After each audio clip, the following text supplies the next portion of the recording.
Vous allez bien? Oui? Êtes-vous prêts? Vous attendez-vous à quelque chose de Dieu? Le titre de mon message, ça va se concrétiser à la fin. Je ne peux pas l'obliger. Je peux vous encourager à ce que Dieu puisse faire une entrée dans votre vie. Parce que Pâques, qui s'en vient dans un dimanche, c'est l'apothéose de tout ce que Jésus a voulu faire. Tout ce qu'il était sur la terre amenait à cet événement-là. Et toute la semaine, tous les jours qui ont précédé cela amenaient tout à cet événement-là. C'est quelque chose d'historique. C'est quelque chose qui fait partie de nos traditions, de nos rituels, mais c'est quelque chose qui a une grande importance personnelle dans nos vies. C'est quelque chose qui peut faire une différence. Et je veux que vous puissiez entrer dans tout ce que Dieu en réserve pour vous. Ça va être contre-intuitif. Pourquoi c'est contre-intuitif? Parce que nous sommes des mortels limités, parce que nous avons un héritage de séparation avec Dieu, un héritage pécheur. Ça se transmet de génération en génération. Notre tendance naturelle n'est pas de nous approcher de Dieu. Mais dans sa grâce et dans son amour, Dieu a fait pratiquement tout. Il nous reste juste à marcher dans ses pas. Il nous reste juste à le suivre. Mais c'est un petit peu plus difficile que ça en a l'air. Je veux qu'on puisse ensemble entrer dans ces choses-là, qu'on puisse être préparés alors qu'on va le célébrer dans une semaine, que ce ne soit pas just another Easter, pas juste un autre Pâques, mais une Pâques particulière. Une référence, on dit en anglais un milestone, une étape, un point, quelque chose qui fait la différence. Et je veux vous enseigner par rapport à ça. Le titre de mon message ce matin, c'est que le roi de gloire fasse son entrée. Que le roi de gloire fasse son entrée.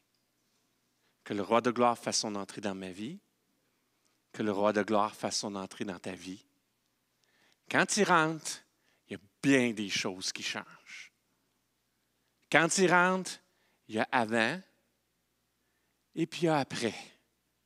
Quand il rentre, même notre idée de ce qui était pour se passer n'est pas tout à fait pareil. Et je veux qu'on puisse entrer dans ces choses-là. Il y a un sens profond de Pâques et on peut s'y préparer. Vous savez qu'il y a dans le christianisme, il y a toute une tradition de préparation à Pâques. En anglais, on dit Lent. Hein? Ça, c'est différent. Parce qu'en français, c'est le carême. Puis, on dirait que c'est pas pareil en anglais qu'en français. Est-ce que je me trompe, Jerry? Lent, c'est le carême, on dirait que c'est plus traditionnel.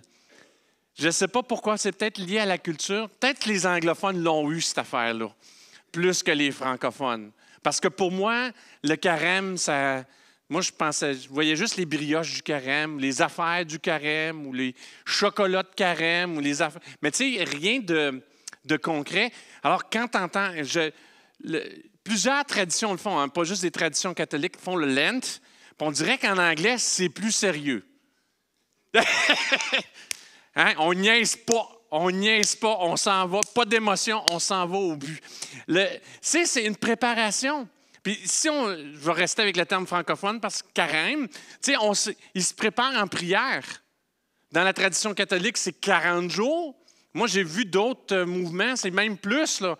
Ils commencent Lent, on se traduit que c'est des anglophones, ils commencent cette préparation-là au carême dans le mois de février.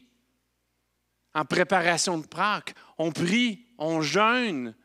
L'aumône, on fait des dons, on fait preuve de générosité. On fait un choix de faire une vie simple, on fait du don de soi. Le problème, c'est quand ça devient une tradition. Quand on fait quelque chose, puis on ne comprend pas pourquoi on le fait. Mais si on fait cela en préparation, avec en tête tout ce que Jésus a fait, en préparation à ce que son œuvre sur terre prenne plus de place dans nos vies, qu'on entre dans toute l'œuvre de transformation que Dieu a fait, c'est quelque chose de vraiment particulier. Je vous encourage à faire les activités de prière, à faire la lecture. Je vais être honnête avec vous, j'ai triché. Je n'ai pas lu tout à tous les jours. En fait, j'ai skippé pas mal d'affaires. J'ai fait un blast, j'ai bingé. Hein? J'ai fait comme avec Netflix, j'avais toute la série, je me suis mis, j'en ai regardé une à la suite de l'autre. Qu'est-ce que ça m'a béni! Juste quelques versets des Écritures. Je ne les ai pas lus pour les lire.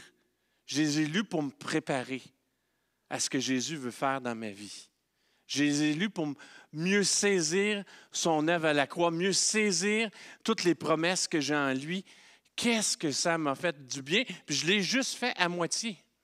Il m'en reste encore beaucoup. Je vous encourage à le faire. Il y a quelque chose de particulier à se préparer en ayant un objectif, en ayant quelque chose en tête. Ça, en dehors d'une obligation ou d'une tradition, de le faire avec vraiment un cœur bien disposé. Dieu voit ces choses-là et il les honore.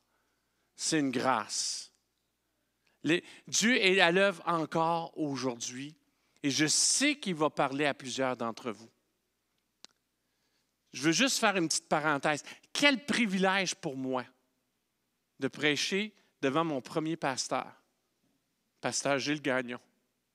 Quel privilège pour moi de prêcher devant lui ce matin. Moi, je ne connaissais rien au christianisme. Je n'avais pas un héritage catholique pour Saint-Saëns. Tout ce que j'avais eu, moi, on m'avait baptisé parce que j'étais le premier des Lausières, puis il fallait bien qu'un se fasse baptiser. C'était comme la tradition. Le reste, je pouvais compter sur les doigts d'une main le nombre de fois que j'étais dans une église avant de commencer à fréquenter le centre évangélique. Et là, il y a cet homme-là qui est devant, qui parle, puis qui raconte ma vie. Moi, je suis quelqu'un d'intelligent. Je sais qu'il n'est pas chez nous, puis il n'est pas en train de m'espionner avec un appareil photo. C'était avant les réseaux sociaux, c'était avant toutes ces choses-là. Il n'y a aucune façon qu'il peut savoir ce qui se passe à l'intérieur de mon cœur. La seule façon qu'il peut savoir ces choses-là, c'est que ce n'est pas lui qui me parle, mais c'est Dieu. On dirait là qu'à tous les dimanches, ma semaine était racontée ici. Tous les dimanches, dimanche après dimanche après dimanche. Dieu qui me convainc. L'Esprit de Dieu qui est à l'œuvre. Est-ce que vous croyez? Moi, je le crois. Que l'Église a encore besoin de son Esprit à l'œuvre, au milieu de nous. Savez-vous, qu'est-ce que Dieu attend pour répandre son Esprit? Une petite porte ouverte dans votre cœur. Ce matin, si vous avez ouvert un peu la vitre, si vous avez laissé un petit peu entrebâiller la porte, Dieu va vous parler d'une façon personnelle comme lui seul peut le faire. C'est ça Pâques. C'est Dieu qui s'abaisse pour nous rejoindre premièrement et pour nous montrer le chemin. Pour nous dire, tu n'es pas seul. Et voici, il y a autre chose pour ta vie. Quel Dieu merveilleux! Quel Dieu merveilleux! Il nous voyait, nous, êtres humains, loin de lui, pécheurs, incapables de s'approcher de lui. Même quand il nous donnait des lois, même quand il nous donnait des témoignages puissants, des signes, comme il l'a fait avec le peuple, avec les Juifs en Égypte quand il les a libérés, une colonne de feu. Qu'est-ce que ça prend?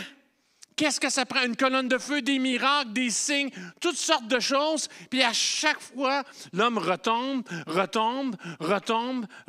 Qu'est-ce que ça prend? Ça prend que Dieu lui-même vienne sur terre. Ça prend qu'il agisse lui-même et qu'il nous montre notre échec complet et qu'il le prenne complètement pour qu'on en soit libéré. Quelle bonne nouvelle! Quelle bonne nouvelle! Quelle nouvelle incroyable! Incroyable! Et tout le récit de la Pâque nous parle de ces choses-là. Nous en parle d'une façon macroscopique, universelle, et nous en parle aussi d'une façon personnelle. L'histoire qui se passe à Jérusalem, c'est notre histoire à nous tous. Nous sommes Jérusalem, où Jésus est sacrifié. Et ça nous parle à nous tous comme êtres humains, notre besoin de lui. Comment on ne peut pas y arriver, comment lui seul peut faire la différence.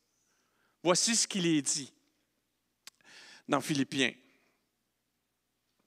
Je vais vous lire le verset, chapitre 2, du verset 5 à 8. Je vous les lis dans la version de Message. C'est une version anglophone que j'ai traduite qui est très terre à terre.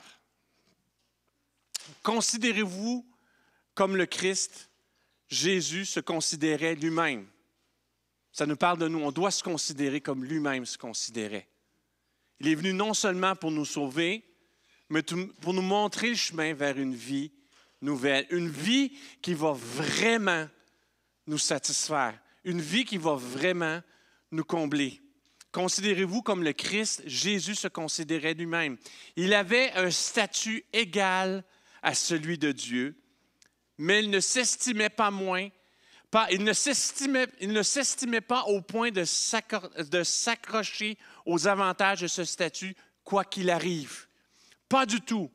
Au moment venu, il a mis de côté les privilèges de la divinité et il a pris le statut d'esclave. Il est devenu humain. Il n'est pas devenu humain pour lui-même, il est devenu humain pour nous. Il est devenu humain par amour pour nous, par désir de relation avec nous. Et pour nous montrer le chemin. Devenu humain, Philippiens, je continue encore, il est resté humain. Il était tout à fait Dieu, tout à fait humain. Il aurait pu dire, bon, j'en ai marre. Ça va faire le niaisage. Il est resté humain. C'était un processus d'humilité incroyable. Il n'a pas revendiqué de privilèges particuliers. Au contraire, il a vécu une vie désintéressée et obéissance. Puis il est mort d'une mort désintéressée et obéissance, de la pire des morts, la crucifixion. Vous savez que les Romains avaient extrêmement de difficulté à croire que Jésus était Dieu juste parce qu'il était mort par crucifixion. Pour eux, c'était le pire des supplices. Les Romains n'ont pas inventé la crucifixion, c'est les Phéniciens qui ont inventé, mais ils ont eu des guerres avec les Phéniciens. Puis les Romains prenaient le meilleur de ce qu'ils pouvaient trouver. Ça, c'était un jugement cruel, c'est une mort cruelle. C'était une folie pour eux de penser que Dieu aurait pu mourir à la croix. Il s'est humilié, il a tout pris sur lui. Il a tout pris. Tous nos manquements, toutes nos faiblesses, tout ce qui nous manque, tout ce que nous n'avons pas, il a tout pris. Ça, c'est quelque chose d'extrêmement libérant. Merci, Marie-France, d'avoir dit, « Hey, qu'est-ce qu'on se met comme pression, hein? » Le monde se met toutes sortes de pressions. Marie vous a partagé la situation avec ma mère. Comment elle est dépressive présentement, comment elle vit ça extrêmement difficile. Comment moi, comme son fils, j'ai le cœur brisé. Qu'elle essaye de faire quelque chose qu'elle ne pourra jamais faire. Ma mère, ce n'est pas Wonder Woman. Mais le monde veut nous faire croire qu'on peut être Superman, qu'on peut être Wonder Woman, qu'on peut y arriver, que si on a des sous, que si on a ci. Et il y a même des gens qui y croient. C'est le premier péché, c'est le péché originel. Tu seras comme Dieu. Tu seras comme Dieu. C'est le mensonge qui nous entoure. Tu seras comme Dieu. Ça nous fait pleurer. Ça nous fait souffrir. Pour rien. Pour rien. C'est un mensonge. Des portes de l'enfer. Et Jésus est venu pour nous libérer de nous-mêmes, de croire qu'on va y arriver, de croire qu'on va être capable, de croire que si on essaye, que même comme chrétien, si on a la bonne doctrine, si on fait les bonnes choses de la bonne façon, au bon moment, si Jésus n'est pas dans l'affaire, ça ne peut pas marcher. Pasteur Carl, pourquoi tu as un booster ici ce matin? Qu'est-ce que ça fait dans ta prédication, un booster ce matin? Je vais revenir là-dessus, mais je peux vous dire que quand le char ne veut pas partir, tu auras beau faire ce que tu veux. S'il n'y a pas un booster pour le mettre en marche, s'il n'y a pas une force extérieure pour le mettre en marche, particulièrement si c'est une voiture hybride. La voiture hybride, je ne sais pas qu'est-ce qu'elle a. Il y a une intelligence particulière. Marie a fait.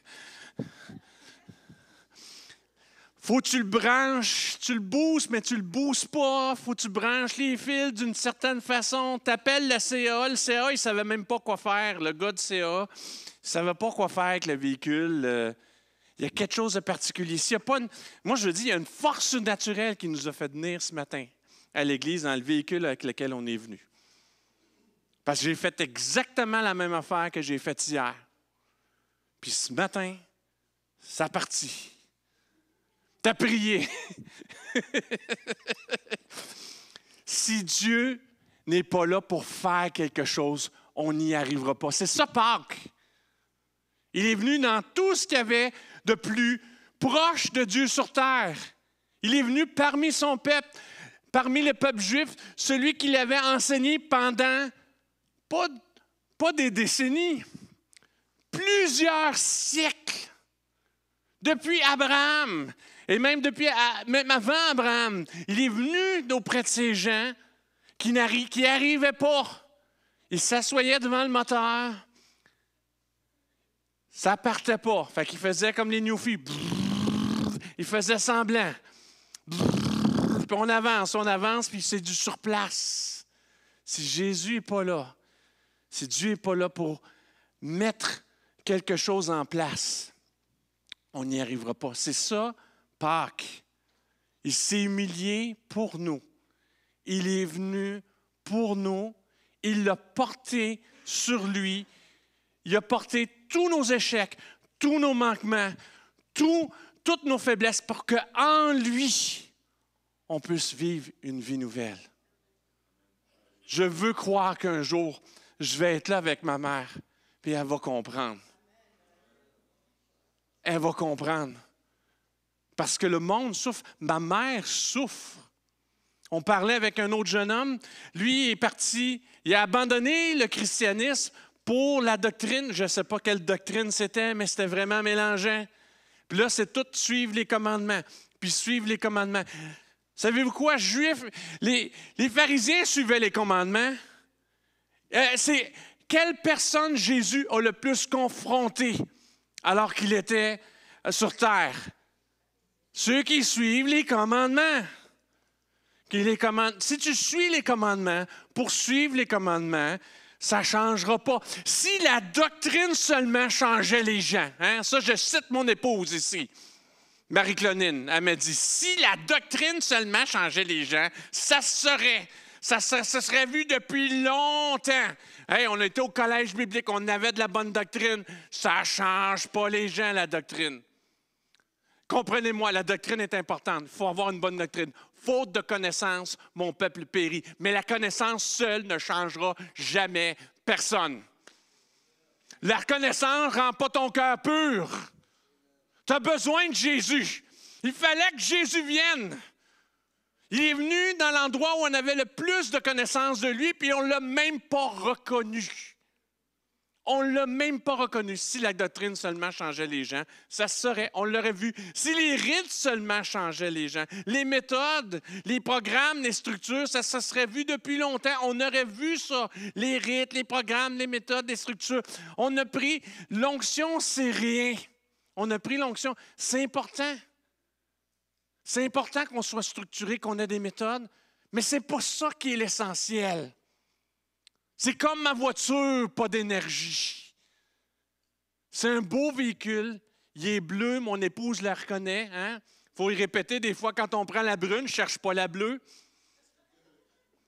Moi, j'ai choisi une voiture bleue pour mon épouse, parce qu'elle est tout le temps dans le stationnement, elle cherche. Hein? Abigail a dit des fois, elle s'en va dans la mauvaise direction. Elle cherche la voiture bleue. C'est important. C'est une grâce. On a eu une voiture bleue, elle est reconnaissant, un beau bleu, là. Hein? Mais c'est juste une voiture. Si Dieu n'est pas à l'œuvre, si Jésus n'est pas à l'œuvre, ça ne va rien faire. C'est mort. Mais si Dieu est à l'œuvre, quel véhicule, hein? Ça allait bien ce matin. Quand je l'ai parti, alléluia, ça allait bien. Il y a une grâce. Il y a une grâce. C'est une grâce. Et si on veut se préparer à Pâques, il faut qu'on se prépare à une rencontre avec lui. Aujourd'hui, c'est le dimanche des Rameaux.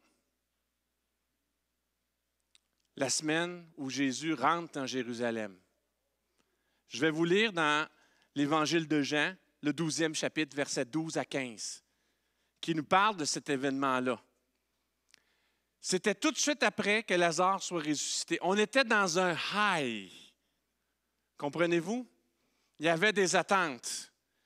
C'était Jésus messianique 2.0. Là. Tout le monde était prêt. On s'attendait à ce que Jésus répondait à tout ce que les gens entendaient. Mais quand Jésus est venu, ça n'a pas été exactement comme ils ont pensé.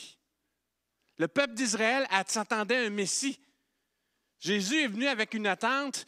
Il y avait des passages qui en parlaient dans les Écritures du Messie. Il est venu avec toutes ces choses-là. Il y avait cette attente-là d'un Messie qui prendrait place. Là, le timing est parfait. Lazare est mort. Il est dans le tombeau depuis 3 jours. Lazare, il habite pas loin de Jérusalem. Jésus prend son temps pour venir. Il ne vient pas pendant qu'il est malade. Il est mort.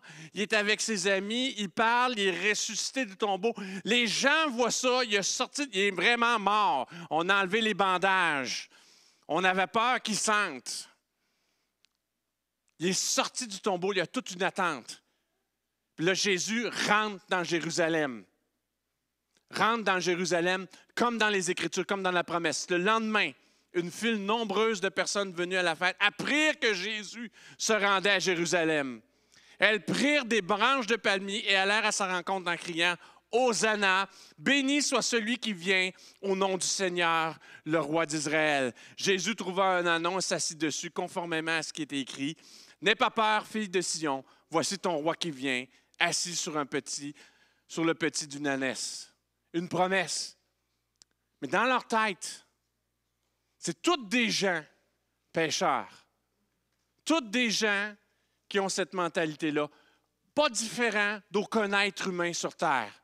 Pour eux, un Messie, c'est quelqu'un qui vient nous sauver dans notre situation. C'est comme un premier ministre que tu es élu. Avez-vous vu des fois comment des gens s'excitent à un premier ministre ou un président? Quand il arrive, c'est comme « Hey, ça va être le sauveur, il va tout arranger nos choses, on va avoir des sous, on va avoir du travail, tout va bien aller, et puis on va avoir la prospérité, puis je vais bien m'entendre, mon mari va m'écouter, puis ma femme va m'écouter, puis tout ça parce qu'on a un nouveau président. »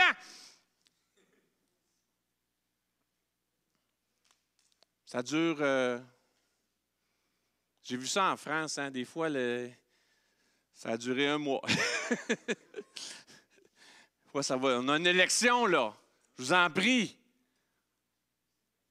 Ce n'est pas des sauveurs qu'on élit, c'est des dirigeants.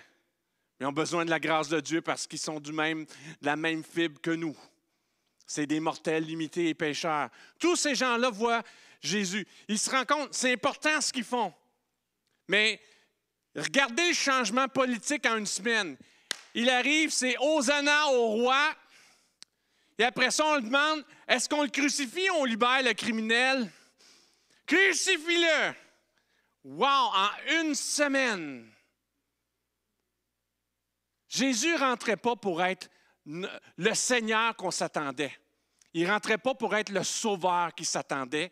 Il rentrait pour être le Seigneur qu'on a besoin, puis le Sauveur qu'on a besoin. Il rentrait pour ça. Quand les portes s'ouvrent, il rentre pour ça. Si tu invites Jésus dans ta vie, je t'en prie, tombe pas dans le piège culturel. Moi, j'ai eu la grâce d'être dans des églises africaines, la grâce dans des églises nord-américaines, dans des églises un peu de toutes les cultures.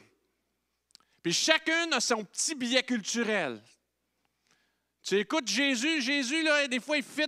Quand on lit un passage dans les Écritures qui fit avec notre culture, là, wow, ça devient un passage clé. Puis on le cite constamment. Puis là, tu te dis, mais non, écoute, Dieu, es-tu tribal? Mais non, il y avait des choses qui étaient tribales dans les Écritures, fait qu'on en parle. Ça ne veut pas dire que Dieu était tribal. Dieu était-tu un Dieu de prospérité puis d'affaires, tout ça? Oui, il y a des choses d'affaires qui sont là-dedans, mais oui, Dieu bénit aussi tout ça, mais ce n'est pas nécessairement central dans les Écritures, c'est juste dans le contexte dans lequel ça prend place. Mais comment des fois on peut biaiser nos choses, puis on en fait un sauveur qui correspond à nos cœurs troublés et à nos cœurs corrompus. Quand il rentre dans Jérusalem, on le célèbre, mais les gens ne savent pas qu'est-ce qu'ils sont en train de célébrer. Ils ne l'ont pas compris encore. Puis souvent, nous-mêmes, on ne le comprend pas. Jusqu'à ce qu'il rentre, puis qu'il change les choses, qu'il transforme des choses. Première chose, c'est que tu invites Jésus dans ta vie, alors qu'on se prépare sur Pâques. Si tu dis que le roi de gloire fasse son entrée, il va commencer à aller contre l'endoctrinement qu'il y a dans ta vie. L'endoctrinement. Les fausses croyances qui t'éloignent de Dieu. C'est ça un endoctrinement. La doctrine, c'est bon. Mais des fois, quand nos pensées sont un petit peu magiques, Dieu, faut que je sois béni, il faut que Dieu s'occupe de moi, ça peut être toutes sortes de choses. Puis alors que je parle, je pense même que le Saint-Esprit est en train de te parler et de dire, oh, ça, cette partie-là, est-ce que c'est vraiment moi? Cet aspect-là auquel tu t'attaches, est-ce que c'est vraiment moi ou c'est une doctrine? Il est rentré dans le temple, il a chassé les vendeurs du temple.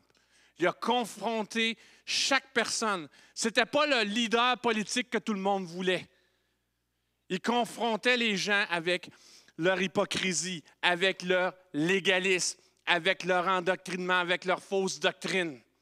Il allait direct. Quand Jésus fait son entrée, c'est pour nous libérer de nous-mêmes. C'est pour faire la différence. Où est-ce qu'il y a place à un masque? Il n'y a pas de place à un masque devant Dieu. Si ta dent est partie, puis tu prêches avec un petit trou ici, il n'y a pas de masque.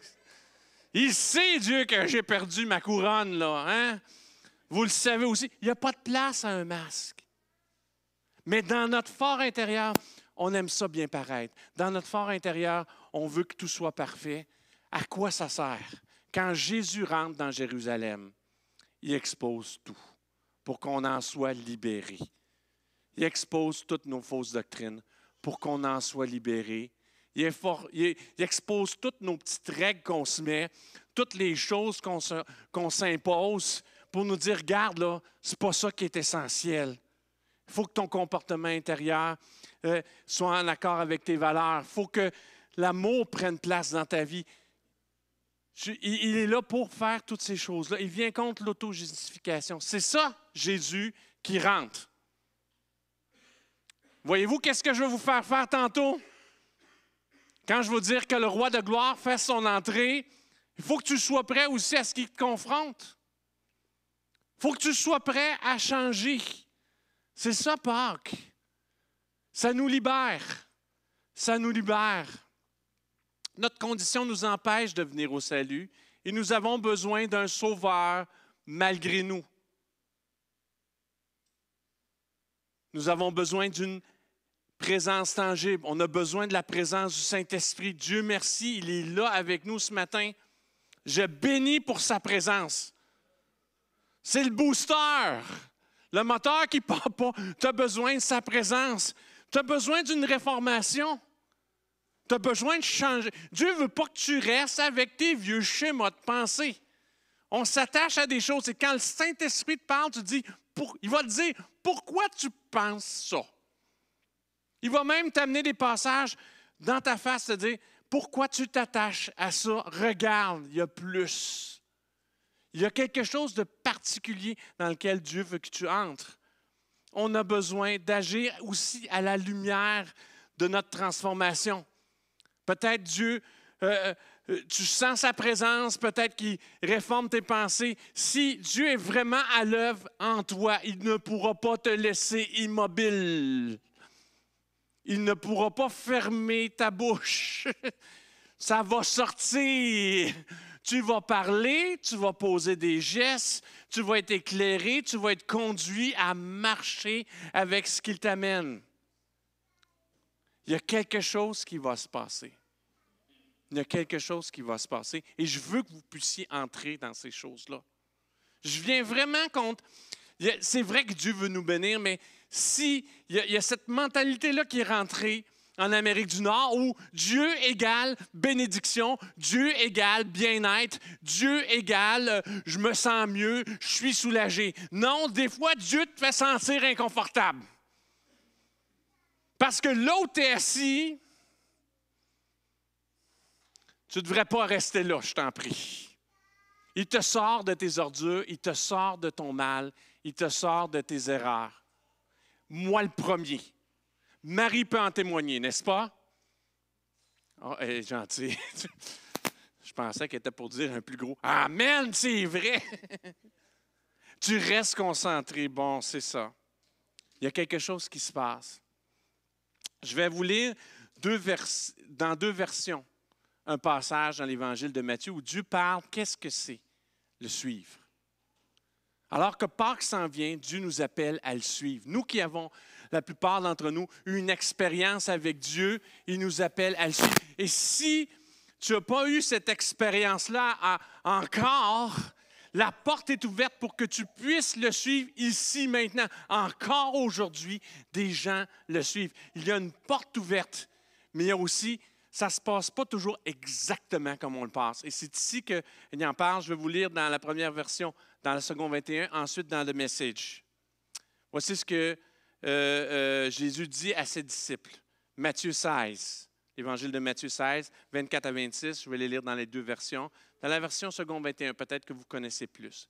Alors Jésus dit à ses disciples, « Si quelqu'un veut être mon disciple, qu'il renonce à lui-même, qu'il se charge de sa croix et qu'il me suive. En effet, celui qui voudra sauver sa vie la perdra, mais celui qui la perdra à cause de moi la retrouvera. Que servira-t-il à un homme de gagner le monde entier s'il perd son âme? Ou que pourra donner un homme en échange de son âme? » La vie qu'on perd, c'est la vie qui est teintée de notre chair. La vie qui est teintée de nos passés, de nos faux raisonnements, de notre héritage pécheur. Cette vie-là, tu ne peux pas la sauver. Mais si tu perds cette vie-là, Dieu te fait entrer dans une autre vie. Dans une autre vie. Il n'y a pas 10 façons de le faire. Et moi, ce que j'aime, c'est dans la version de Message. Les gars, vous allez être avec moi. C'est vraiment une version contemporaine parce qu'il parle de char. Il parle de char. Jésus s'est ensuite mis à l'œuvre avec ses disciples. Toute personne qui a l'intention de venir avec moi doit me laisser conduire. Hey, y en a-tu des hommes quand votre femme conduit, là? Vous changez de vitesse, vous appuyez sur l'accélérateur, vous appuyez sur le frein. Hein? Elle conduit, mais tu ne la laisses pas pleinement conduire. Hein? Jésus veut que tu le laisses conduire.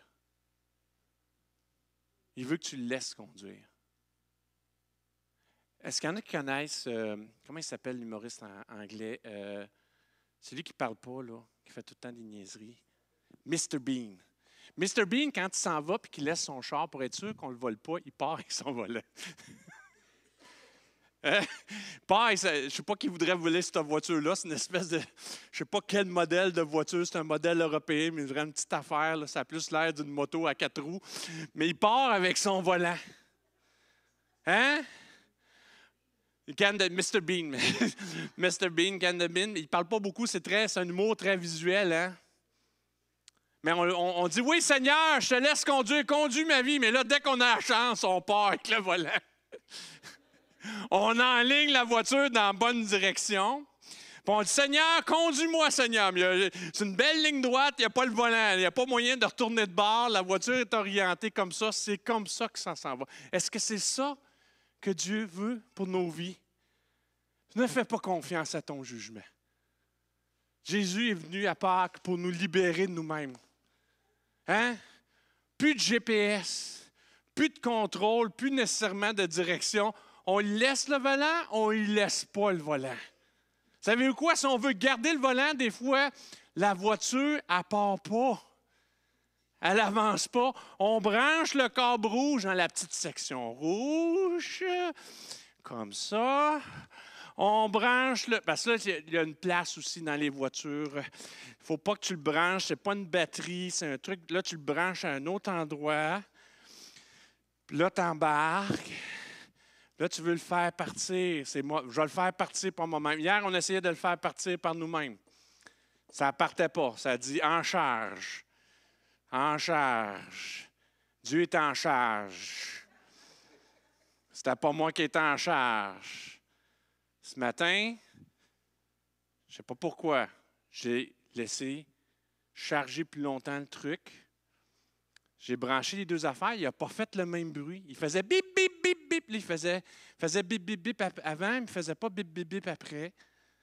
Là, il n'était plus en charge. Il me laissait conduire avec lui. Il me laissait aller avec lui, puis ça a démarré. Toute personne qui a l'intention de venir avec moi doit me laisser conduire, doit me laisser être le moteur de leur vie. Tu n'es pas dans le siège du conducteur. Tu n'es même pas le copilote. C'est moi. C'est Jésus qui conduit. Quelle liberté! Quelle liberté! On peut-tu s'enlever la pression d'être un bon chrétien, d'être une bonne personne, de faire tout le temps les bons choix, puis de le laisser, puis d'arriver, puis de s'asseoir dans le véhicule de notre vie, puis dire à Jésus, garde là, j'ai besoin de ton aide. Saint-Esprit, parle-moi, conduis-moi, amène-moi. De s'asseoir, puis d'ouvrir la Bible, puis de dire, Seigneur Jésus, parle-moi. Conduis-moi, j'ai besoin de toi. Puis là, à ce moment-là, tu branches le petit bruit. C'est comme si tu branchais ça à la bonne place. Tu branches l'autre à la bonne place. Il n'y a pas de petit bruit, hein? Savez-vous quoi? Quand tu fais confiance à Dieu, puis quand tu lui demandes, il y a des... J'aimerais ça vous faire entendre le petit bruit. Quand tu ne le branches pas pareil, c'est vraiment un petit bruit fatigant. Hein? Tu te rappelles, hein? Il le faisait hier. Il ne l'a pas fait ce matin, j'aurais dû vous voir. Il le faisait jusqu'à temps que je fasse, hop, tout était correct. Il ne faisait plus ce petit bruit-là. Dieu, des fois, fait des petits bruits dans notre vie. Dieu nous parle. Il faut juste l'écouter. C'est ça, Pâques. Tu n'es pas dans le siège du conducteur, c'est moi. Et il nous dit quoi? Ne fuyez pas la souffrance. Accueillez-la. Parce que savez-vous quoi? C'est souffrant. C'est souffrant de faire face à ses propres limites. C'est souffrant de faire face à sa nature pécheresse. C'est souffrant de se rendre compte qu'on n'est pas parfait et qu'on a encore bien des choses à changer. C'est pas simple. Suis-moi, accueille-la, suis-moi et je te montrerai comment. L'auto-assistance n'est pas une aide en soi.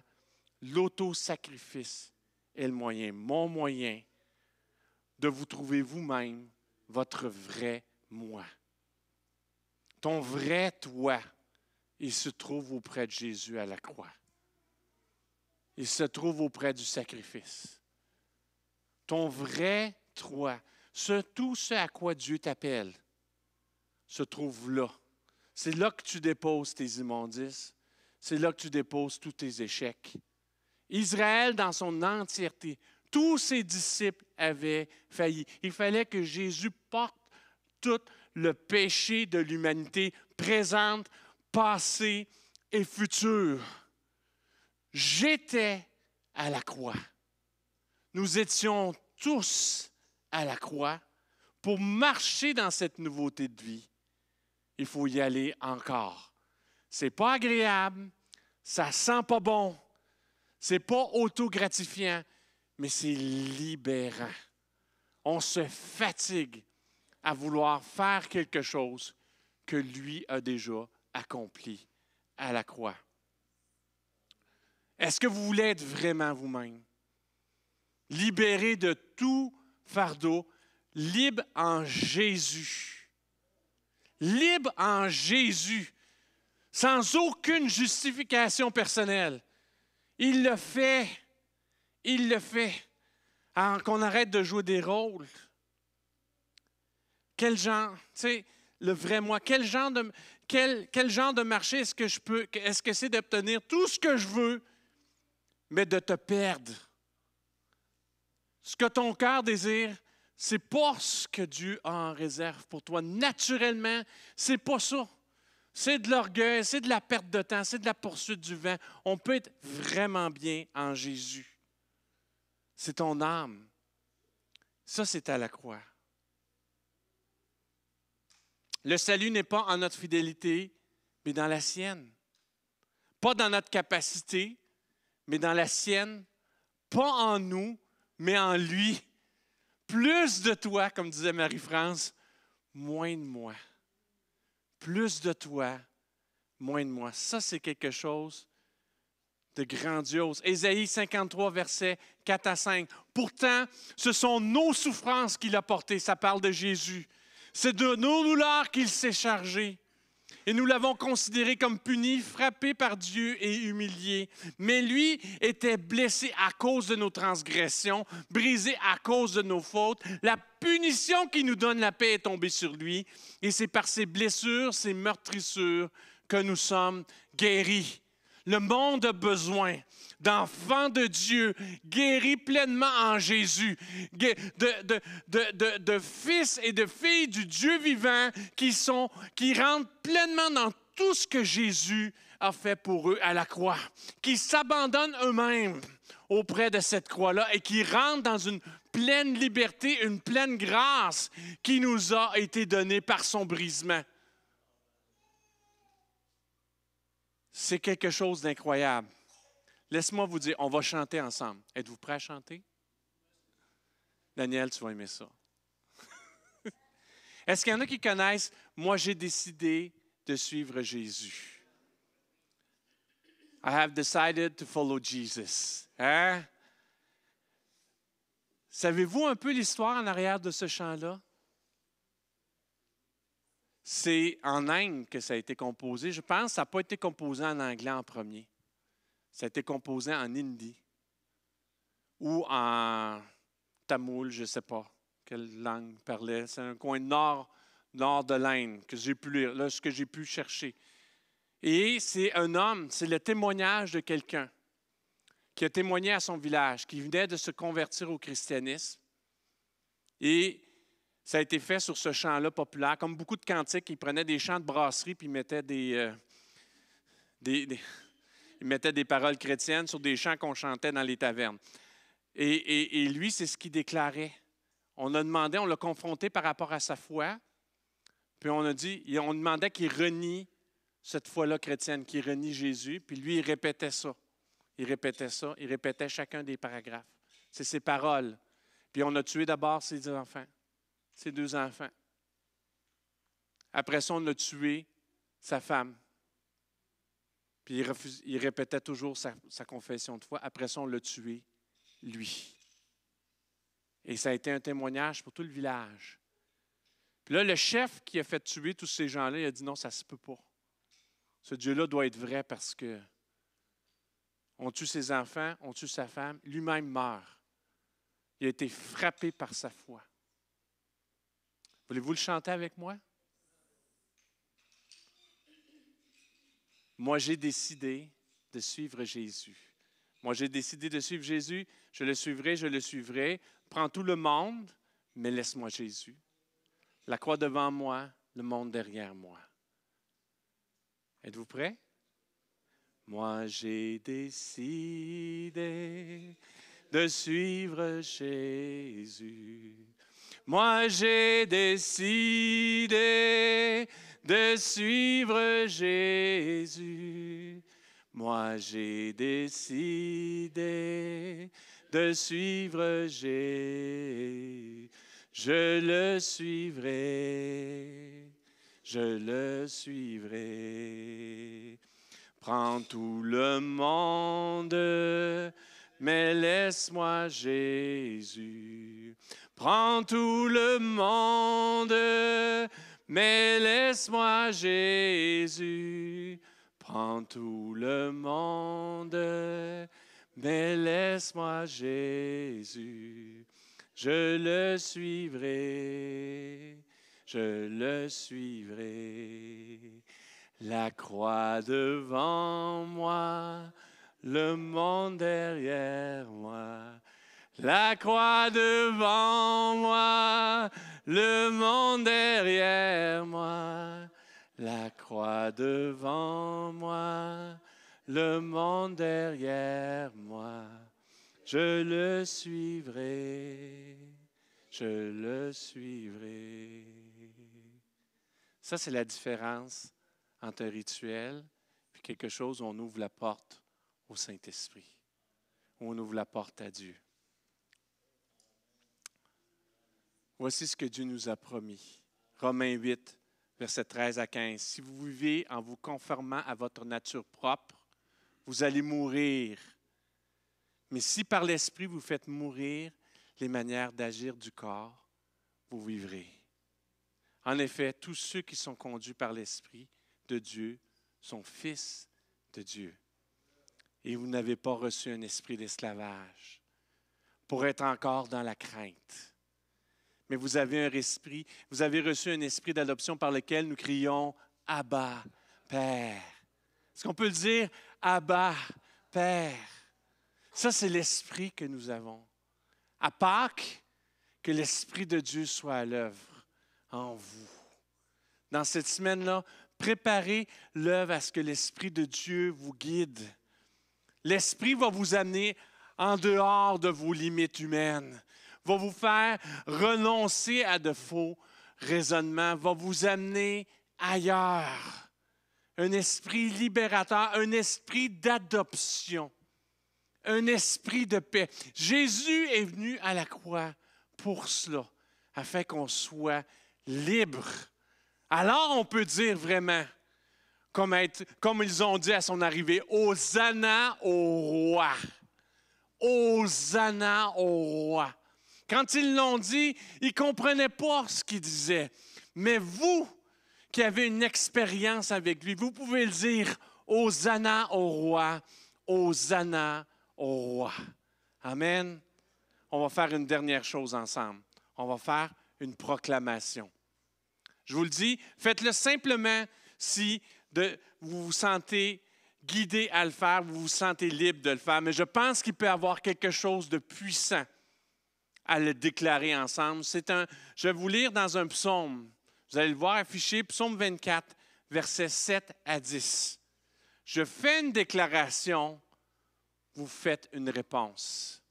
C'est une déclaration, c'est très forte, hein, que le roi de gloire fasse son entrée. Vous invitez Dieu à faire une différence dans votre vie, à vous amener ailleurs par la puissance du Saint-Esprit. Moi, ce que je vais faire cette déclaration. Porte, élevez vos linteaux, élevez-vous, porte éternelle. Et vous allez répondre que le roi de gloire fasse son entrée. Et moi, je vais dire, qui est ce roi de gloire? Vous allez répondre, l'Éternel si fort et si puissant. L'Éternel puissant dans les combats. Après ça, je déclare, porte, élevez vos linteaux, élevez-les, porte éternelle. Vous allez répondre que le roi de gloire fasse son entrée. Alors, je vais dire, qui est donc ce roi de gloire? Et vous allez déclarer, l'Éternel, le maître de l'univers, c'est toi le roi de gloire. On n'a pas besoin de dire pause, hein, en passant. Pas besoin de dire pause. On voit que c'est un chant, mais c'était comme ça qu'on le faisait. C'est un chant de montée. Les gens qui allaient à Jérusalem déclaraient ces choses-là. Déclaraient ces choses-là et s'attendaient à ce que Dieu fasse quelque chose. Alors, je veux qu'on puisse le faire ensemble. Êtes-vous prêts? On peut pas être parfait, on pourra le reprendre une deuxième fois, puis après ça, mon message est fini. On finit avec ça, mais je veux que vous puissiez rentrer dans cette déclaration-là. Alors, vous savez que moi, je parle fort.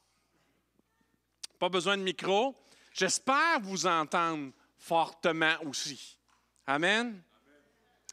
Porte, élevez vos linteaux, élevez-vous, porte éternelle. Donc, je pense que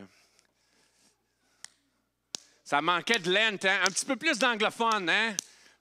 Tu sais, que le roi de gloire fasse. Non, non, que le roi de gloire. Il va-tu faire son entrée ou il ne va pas faire son entrée? OK? Hein? C'est une pratique. Disons. Porte, élevez vos linteaux, élevez-vous, porte éternelle. Qui est le roi de gloire?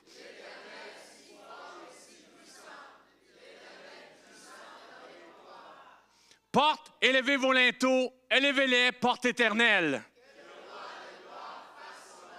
Qui est donc ce roi de gloire?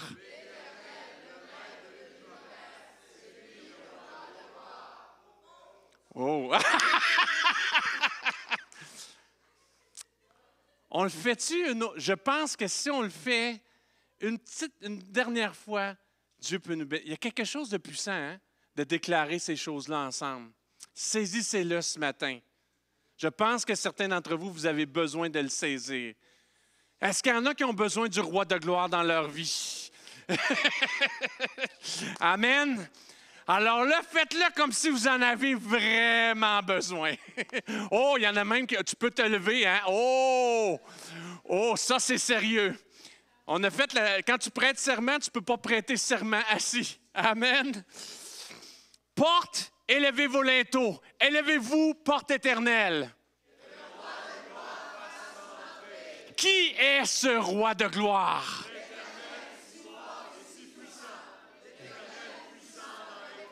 Porte, élevez vos linteaux, élevez-les, porte éternelle. Qui donc est ce roi de gloire? Acclamons le roi de gloire ensemble. Alors, bonne fête des rameaux. Vous l'avez fait entrer. Attention! Le roi de gloire change les choses, mais entrez dans cette paix. Célébrez-le dans votre maison. Que le roi de gloire fasse son entrée dans vos vies, dans la vie de vos bien-aimés, dans la vie des gens qui en ont besoin. Nous en avons besoin, le monde en a besoin, et qu'on puisse être transformé par lui. Que Dieu vous bénisse. Passez une excellente semaine.